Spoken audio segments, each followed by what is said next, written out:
Police നിയമന തട്ടിപ്പിൽ പുതിയ വെളിപ്പെടുത്തൽ. ശരണ്യ രമേശ് ചെന്നിത്തലയെ നേരിട്ട് കണ്ടു എന്നതിന് സ്ഥിരീകരണമായി. ശരണ്യയെ ഹരിപ്പാട്ടെ ക്യാമ്പ് ഓഫീസിൽ കൊണ്ടുവിട്ടുവെന്ന് ഡ്രൈവർ സുധീർ പീപ്പിളിനോട് വെളിപ്പെടുത്തി.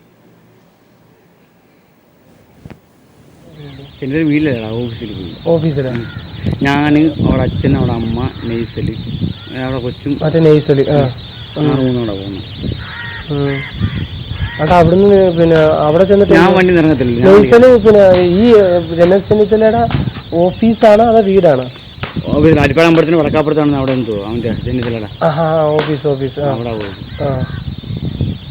പോയിട്ട് ഇവരെന്ത് അവരകത്തോട്ട് കയറുക? അവരകത്തോട്ട് കയറും. ഞാൻ കാരണത്തിരിക്കുവായിരുന്നു. നെയ്സലും ആ പെണ്ണും കൂടെ അകത്തോട്ട് കയറും. അപ്പോൾ ഇവർ അച്ഛനും അമ്മയും വണ്ടിക്കകത്തിട്ടുണ്ടായിരുന്നു. കൊച്ചു വെച്ചുണ്ടല്ലോ, കൊച്ചൊക്കെ. ചെന്നിത്തല ഉണ്ടായിരുന്നു അന്നേരം അവിടെ? ചെന്നിത്തല കാണാൻ വേണ്ടിയല്ലേ. പിന്നെ ഓഫീസിലേക്ക് ചെല്ലുമ്പോഴത്തേക്ക് ഒരുപാട് ആൾക്കാരുമായിട്ട്.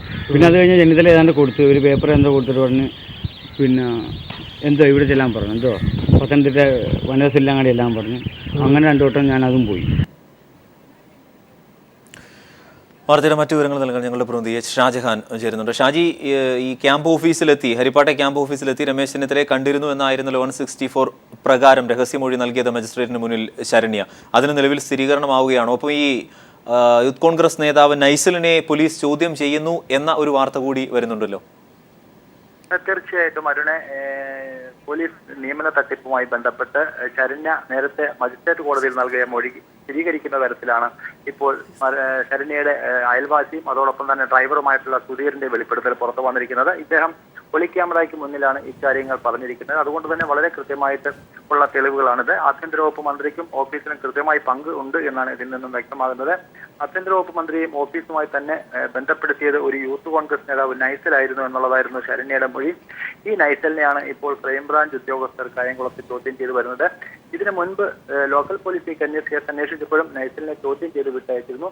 എന്നാൽ ആഭ്യന്തര വകുപ്പ് മന്ത്രിയും അതുപോലെ ഓഫീസുമായി കണക്ട് ചെയ്തിരുന്ന നൈസലിനെ കൂടുതൽ ചോദ്യം ചെയ്യലിന് തയ്യാറായിരുന്നില്ല. ഇപ്പോൾ ഇദ്ദേഹത്തെ ക്രൈംബ്രാഞ്ച് കായംകുളത്ത് ചോദ്യം ചെയ്തു വരികയാണ്. ഇതിൽ നിന്നും കൂടുതൽ തെളിവുകൾ ലഭ്യമായി എന്നാണ് നമുക്ക് മനസ്സിലാക്കാൻ സാധിക്കുന്നത്. എന്തായാലും യൂത്ത് കോൺഗ്രസ് നേതാവായതുകൊണ്ട് തന്നെ ഇയാളെ വിട്ടയക്കുന്നതിന് ശക്തമായ സമ്മർദ്ദവും അതോടൊപ്പം തന്നെ ആഭ്യന്തര വകുപ്പ് മന്ത്രിയുടെ ഓഫീസുമായി കൂടുതൽ ബന്ധങ്ങൾ പുറത്തു വരുമെന്നുള്ള ഭയവും ഇയാളെ കസ്റ്റഡിയിലെടുക്കാനോ അല്ലെങ്കിൽ കൂടുതൽ അറസ്റ്റിനോ അത്തരത്തിലുള്ള സാധ്യതകളില്ല എന്നുള്ള സൂചനകൾ ലഭിക്കുന്നു. എന്തായാലും ആഭ്യന്തര വകുപ്പ് മന്ത്രിയുടെ ഓഫീസുമായി ബന്ധപ്പെട്ട് കൂടുതൽ തെളിവുകൾ ഓരോ ദിവസവും പുറത്തു വന്നുകൊണ്ടിരിക്കുകയാണ്.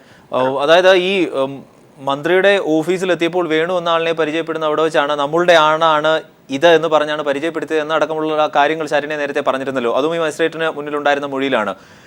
കൃത്യമായി അതിനെല്ലാം സ്ഥിരീകരണമാവുകയാണ് നിലവിൽ ഈ ഡ്രൈവറുടെ സമ്മതത്തോടു കൂടി. തീർച്ചയായിട്ടും. കാര്യം അത്തരത്തിലുള്ള തെളിവുകളെല്ലാം തന്നെ വളരെ കൃത്യമായിട്ട് ഇപ്പോൾ പുറത്തു വന്നുകൊണ്ടിരിക്കുകയാണ്. ശരണ്യ മജിസ്ട്രേറ്റ് കോടതിയിൽ നൽകിയ രഹസ്യമൊഴിയിൽ, അതായത് പോലീസിന് താൻ ഇക്കാര്യങ്ങൾ തുറന്നു പറഞ്ഞപ്പോൾ പോലീസ് കാര്യമായ ഗൗരവത്തിൽ അത് എടുക്കാതെ വന്നതോടുകൂടിയാണ് പോലീസ് കസ്റ്റഡിയിൽ വിടുന്നതിന് മുമ്പായിട്ട് മജിസ്ട്രേറ്റ് കോടതിയിൽ ഹാജരാക്കിയപ്പോൾ മജിസ്ട്രേറ്റ് മുന്നിൽ ഇക്കാര്യങ്ങളെല്ലാം തന്നെ ശരണ്യ തുറന്നു പറഞ്ഞത്. ഈ മൊഴിയുടെ അടിസ്ഥാനത്തിലുള്ള അന്വേഷണം കാര്യമായിട്ട് നടക്കുന്നില്ല എന്നുള്ള ആക്ഷേപവുമുണ്ട്. എന്തായാലും ഇതിന് ശേഷം ഇപ്പോൾ പുറത്തു വന്നിരിക്കുന്ന തെളിവുകളും കഴിഞ്ഞ ദിവസം ശരണ്യയുടെ അമ്മ ശരണ്യയുടെ ആഭ്യന്തര വകുപ്പ് മന്ത്രിയുടെ ഭാര്യയും കുടുംബവും ഒക്കെ ആയിട്ടുള്ള ബന്ധങ്ങൾ വെളിപ്പെടുത്തുന്ന ദൃശ്യങ്ങളും വാർത്തകളൊക്കെ തന്നെ നമ്മൾ പുറത്തു വിട്ടുന്നു.